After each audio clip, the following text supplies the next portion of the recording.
There seems to me something very important about how any collection of texts begins. And I think if we think of our favourite collections of short stories, it's the first one that arrested you and first placed you in the world of this particular tale.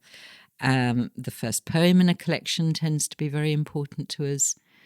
And when we look at Buddhist collections, they are all organised in very different ways. But I have noticed, looking through them all, that the very first poem or sutta or text is significant and in some way sets the tone for the whole collection.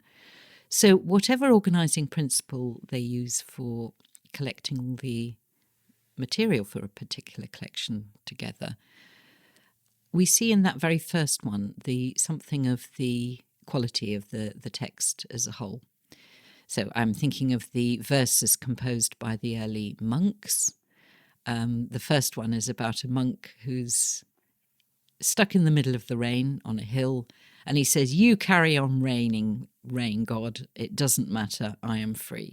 And it's a kind of a very sort of vigorous and triumphant opening to the verses of all the arahats, the people who have attained complete liberation.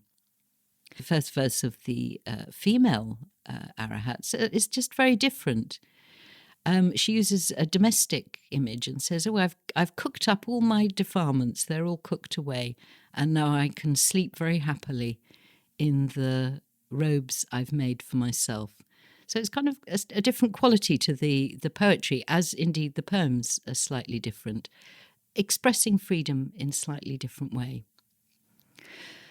But oddly enough, the collection of suttas which is most like the Jātakas is one called the Digha-Nikāya, which we've looked at a little in another one in the Wise Studies series. And the first one of that is about the wilderness of wrong view. And it's about some people stuck in a wilderness and trying to get out of it. How can they get out of it?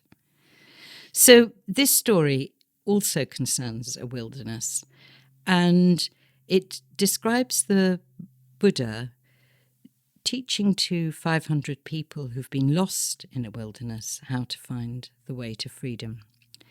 And I will explain before we begin the usual pattern and format of Jātaka tales. So it follows, as indeed all Jātaka tales do, 4 particular sections. The first one is the story from the present, and that's when the Buddha is faced with a circumstance in which he can tell this teaching to the people assembled. The second one is the story itself. Then there is a verse. And then at the very end, there is something called a samodana, a connection. And that's when the Buddha explains who he was in the story and who some of the other characters were. So as we will see, some characters come up a great deal in the stories as constant friends and companions or enemies of the Buddha, and are constantly enacting out the dramas that we see in the Jātakas with him.